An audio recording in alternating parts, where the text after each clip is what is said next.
So, what is the best Canary Island to visit for you? I will narrow this guide down to the following 4 islands: Gran Canaria, Fuerteventura,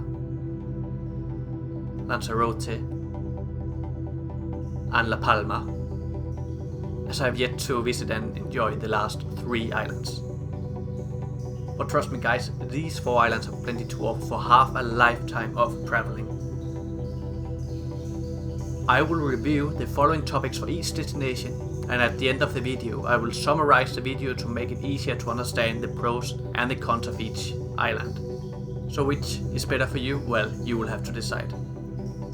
If you want to see more videos like this, please do not forget to like and subscribe to the channel, it is greatly appreciated. First up is Gran Canaria, a continent in miniature. Throughout history, volcanic eruptions have left the Canary Islands very varied and diverse. This is even more so significant for Gran Canaria, as it's home for both desert scenery in the south, rugged and harsh shores in the north, dense forest and vegetation scattered across Gran Canaria's many valleys, mountains, volcanoes and peaks. Peaks which are sometimes snow-covered in the winter. The nature and hiking is long beloved and appreciated by people traveling to Gran Canaria. Many come here several times a year and have done so for decades. Gran Canaria has infinite possibilities when it comes to hiking, whether it's in Gran Canaria's historical old towns, walking between old but well-maintained churches and buildings in many colorful variations. For town hiking, I personally recommend the small inland towns of Roque and Tirol. If you want to take in the best sceneries, I recommend you to go once again inland.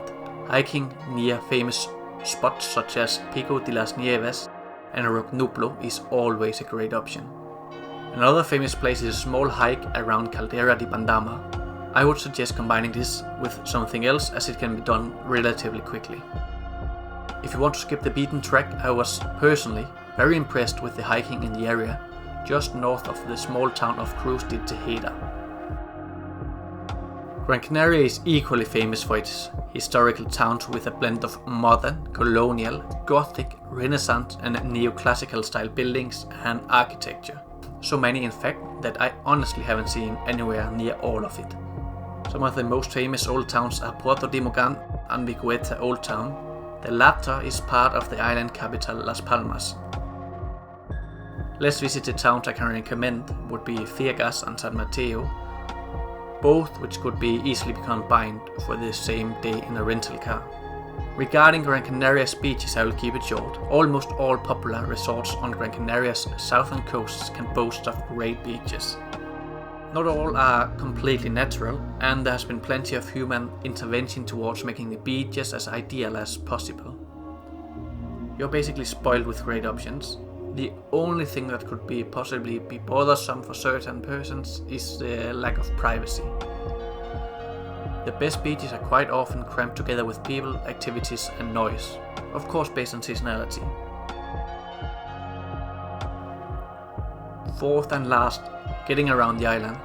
Most of the east and south coast is connected via highway with several lanes. Getting to and from the resort, the capital and the airport is fast and convenient. Certain roads inland can be, well, let's say, exciting. If you want to see historical sites without hordes of people, you will need to stomach some of Gran Canaria's zigzaggy mountain roads. Second up is Fuerteventura. Even though Fuerteventura have a low population density, it does offer huge open spaces and the size of the island is pretty large. It is the second largest island next to Tenerife, just slightly edging out Gran Canaria. It is significantly more dry and arid than Gran Canaria, but offers more in terms of open spaces that create a feeling of freedom and privacy. It is also known as the island with the best beaches, both for leisure and water sports. The nature and hiking scene on Fuerteventura is different from that of Gran Canaria. The beauty of nature falls to the eyes of the beholder.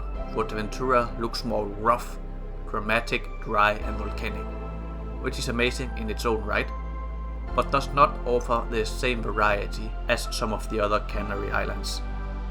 Fuerteventura does offer some amazing hiking options, and some of the routes have great open views which are unobstructed and reveal huge areas of Fuerteventura, and if the weather is right, the neighboring islands.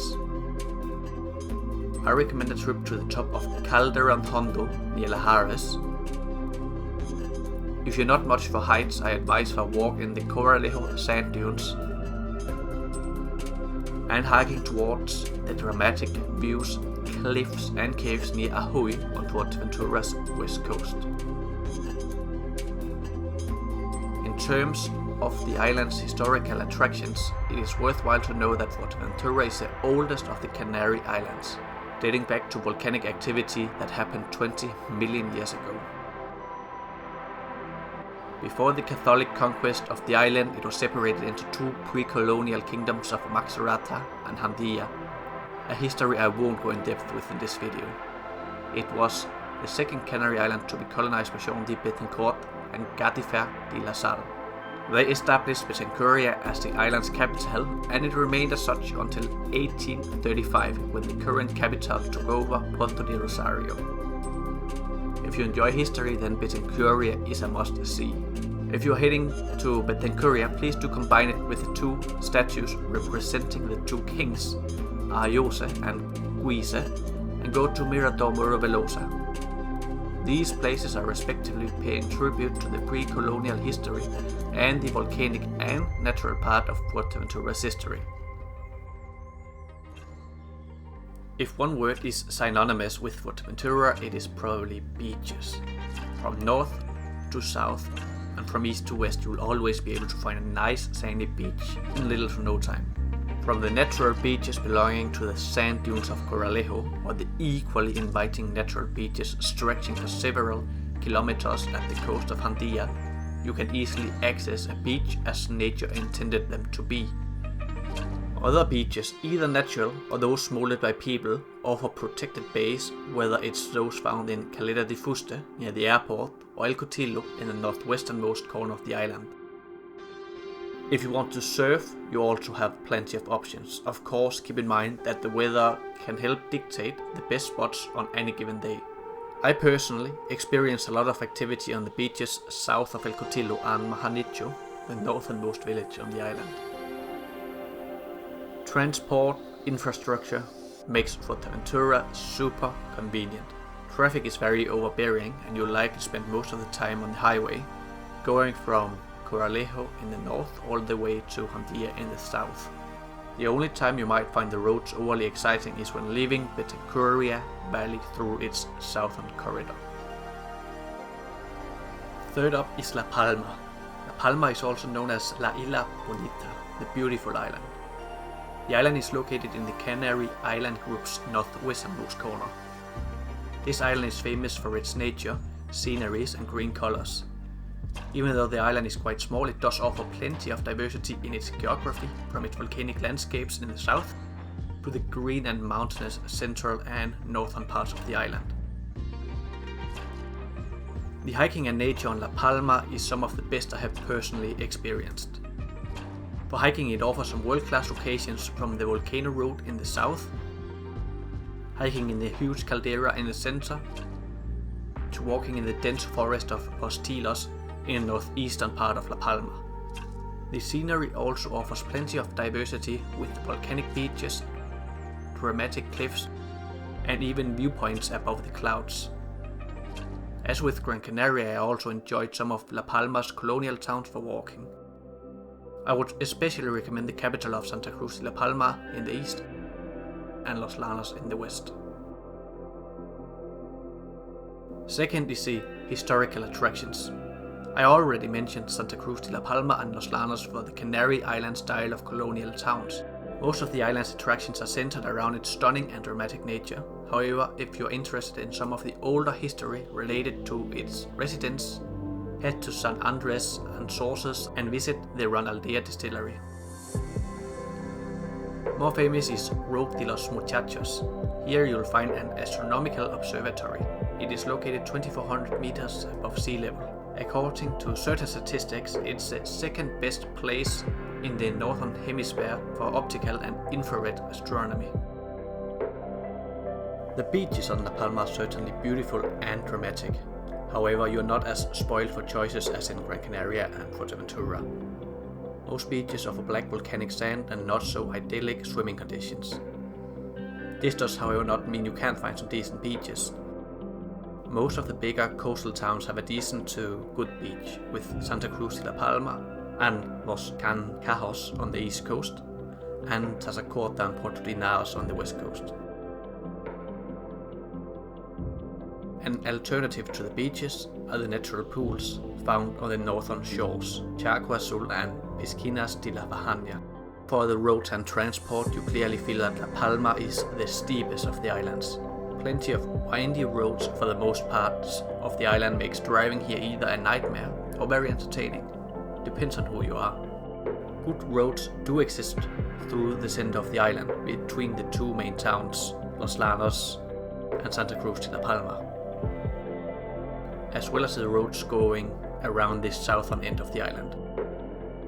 If you want to go to Roque de los Muchachos, then you won't be able to avoid the windy roads, but the views and nature on this road is in my opinion hard to compete with. Last but not least, Lanzarote. Lanzarote is known for its volcano-clad landscape. It reminds me most of Fuerteventura out of the islands I have visited, and is also its neighboring island. The color scheme of the island is darker and even more dramatic than what is found on Fuerteventura. Lanzarote was the home of Cesar Manrique, a famous artist, sculptor, architect and activist. He left a huge mark on the Canary Islands, but left his biggest marks on his home island. Hiking and nature is much like its sibling island Fuerteventura. Dramatic views, volcanic landscapes, calderas and mostly dry and arid. Lanzarote does offer plenty of hiking routes, but the variety in landscapes will be limited compared to the likes of Gran Canaria and La Palma.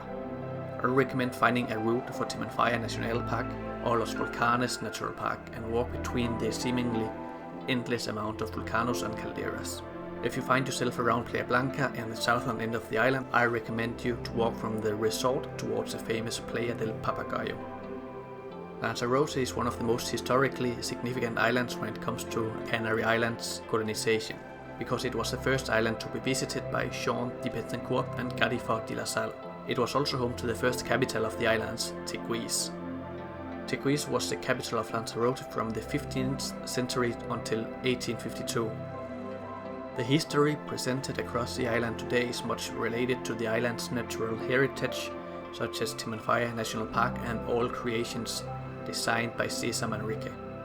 To the north of Lanzarote, I also heavily recommend to visit Jameos del Agua. Here mankind and nature intermix, and the inner cave lagoon is home to the incredible small blind crabs. When it comes to beaches, Lanzarote does not offer many natural calm and swimmable beaches just like La Palma. However, due to its better developed tourism infrastructure, mankind has played a part in making good beaches on the island.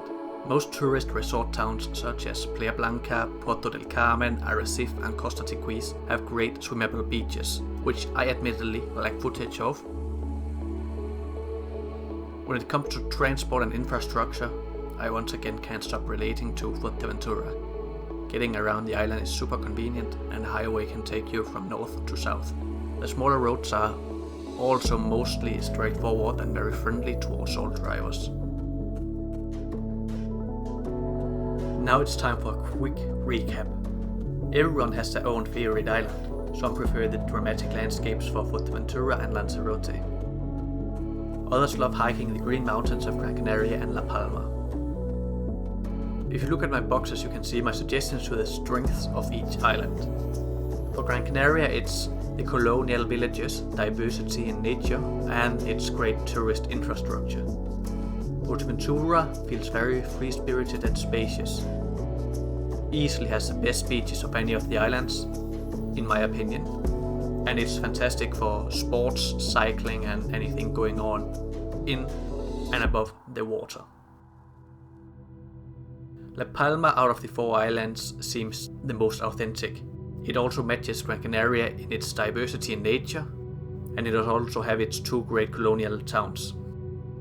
Lanzarote for me has the most dramatic nature. It's great for art and architecture, and it has some easy day trips that can take you to Timanfaya National Park and go see some of Cesar Manrique's creations. I know there are 7 islands, but sadly I only have managed to visit 4 so far. Here at the end, I would love to hear from you. Which is your favorite Canary Island? If you enjoyed this video, I would love for you to subscribe to the channel and give this video a like. This was all from me for now. Thank you for watching.